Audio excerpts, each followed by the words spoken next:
Next up, at UFC Vegas 102, we have the main event of the evening. We have Jared Cannonier taking on Gregory Rodrigues. Jared Cannonier, 17-8 in his career, 2-3 in his last 5, riding a 2-fight skid. Taking on Gregory Rodrigues, 16-5 in his career, 4-1 in his last 5. He's on a trace fight win streak. And this is going to be an interesting fight because while it is seemingly straightforward, count to 5 in Italian. 1, 2, 3, 4, 5, 6. It's very similar to Spanish. Speaky Spanish.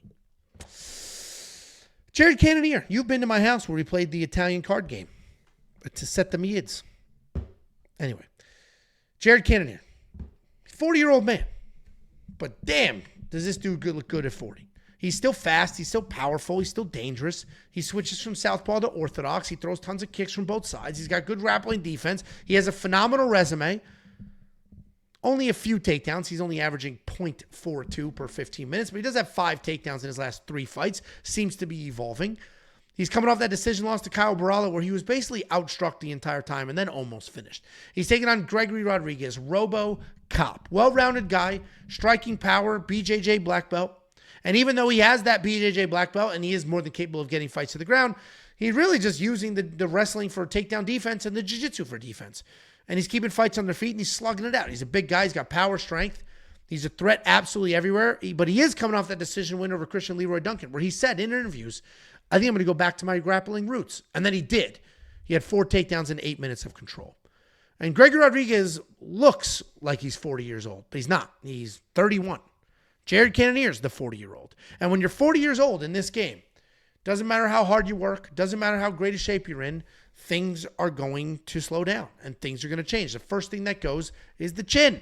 That's the very first thing that goes. And we saw a little bit of that in his last couple of fights. Nasser Nimavov was able to get him in a lot of trouble. We watched Kyle Barala get him in a lot of trouble.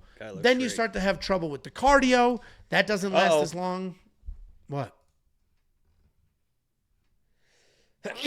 Okay, I don't know why I had to wait for you to sneeze. Anyway. Not even Mr. Bless Catholic. You. Yeah. Sorry, bless you. my bad. Gesundheit. Jared Cannonier, unfortunately, is not as durable as he once was. He still has all the work ethic, all the cardio, all the pressure. The Jared Cannonier that beat Marvin Vettori, that exact same performance when he fought Izzy would have won him the title. Straight up. That was one of the single greatest performances we have seen from almost anybody at middleweight. It was an unbelievable performance. But it seemed to be a one-off because quick downslope right after that. I'm going to pick Gregory Rodrigues because he somehow is younger, strong, can get the takedowns, can stay busy, stay safe. Gregory Rodrigues is going to be the pick. But I just can't ignore that Jared Cannonier versus Marvin Vettori fight and just feel like there's a flash of it in there. But Gregory's the pick. What do you think, Jakey boy? This is going to be, I think you're going to know in the first 2 minutes, 2.5, 3 minutes of this fight who's going to win this fight because it's going to come down to who's able to control the middle of the octagon. If Jared Cannonier is backing up and back against the fence, I think eventually Gregory is going to land that big shot. I know Jared is, he's a durable guy typically, but we've seen him, get hurt. Probably should have been finished.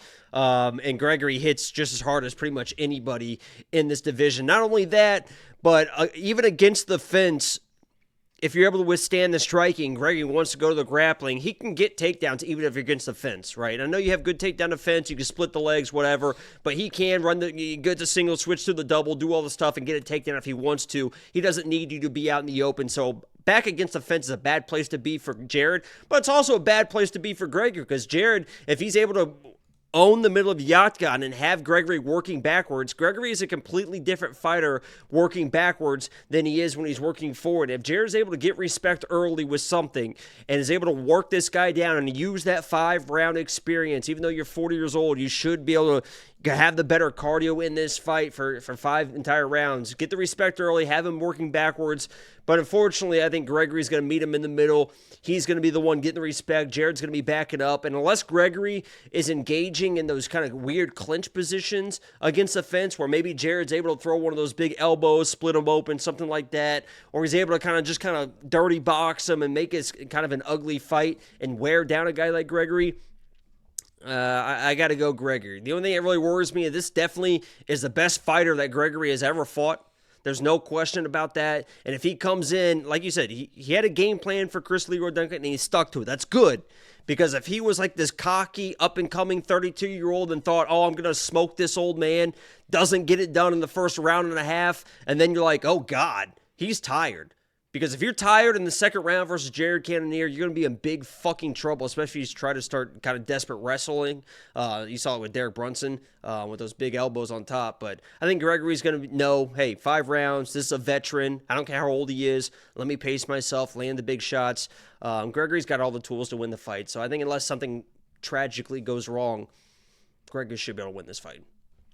Yeah, I'm with you. Good main event. Cool fight. Might be a little bit of a changing of the guard here, but I'm looking forward to it. Should be a ton of fun. $7,600 in DraftKings Fantasy. Again, if there's flashes of that Marvin. Somebody's like, you almost got finished in that Marvin Vettori fight. Dude, 24 minutes of the 25-minute fight was spectacular. I mean, the pace he put. He landed 200-something significant strikes. Those are Max Holloway numbers. It was nuts. And that wasn't that long ago. Max Why are you making like a face? 400 and something. Well, okay, fine. Not Max Holloway numbers, but crazy numbers, especially for a middleweight. If there's a flash of that, then this whole thing goes out the window. But this should be a really fun fight. $7,600 in DraftKings Fantasy. Really only going to count for crazy volume or if somehow Jared finds that finish. Gregory Rodrigues at $8,600 feels a little safer. I do feel like there may be a grappling upside in there. Either way, you can check out all the picks, the bets, the tools, and everything else right now at WeWantPicks.com. And then you can look at everything in the app. Just go to the iOS App Store, search We Want Picks, bang, there's the app. Download the app, 100% free. Click one button, it's on your phone. Once you have the app, you have full access to everything. Everything we do. Everything that's available on the website, on a mobile browser, on the desktop is available in the app, and then you get push notifications. Inside the app, you'll have access to the brand new Fight Simulator. What the Fight Simulator does, and this is a brand new tool that we added to premium membership, didn't add a tier, didn't do a price bump, nothing. Just invested more money in a new product and then gave it to you for everything you already had.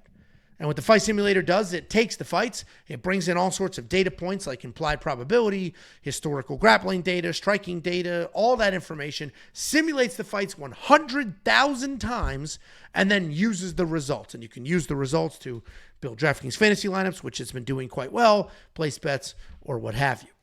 You also have full access to the data analyzer. A lot of you love to do your own research. Great, do your own research. And if you value your time, you'll use the data analyzer. You can deep dive future cards, the current card, whatever you want, drill down to the fighter, stack filters, look at all the high-level data, and then dig deep into significant strikes landed and absorbed and reversals and all the information you could ever want. The chart will update based off of your... You ever hit that cervix? Yes. And then the plot points on the chart represent the actual fights, and you click the dot, and then the video pops up, and you can watch the fight. It's got full tape study as well. We can figure out real quick. One little phone call. We're not asking my wife questions like that on air. That's insane to do. But I mean, you make your own guess. She's mean. She wouldn't stick around, right? Or maybe she'd be nicer. Theodore Hayes with a 5 spot. I love to hate these guys. Really hate Angelo, but premium makes me money, so it's worth. We appreciate that, Theodore. Teddy. Fucking Billy Hayes here. Maze, dumbass. Yeah, no shit, dumbass.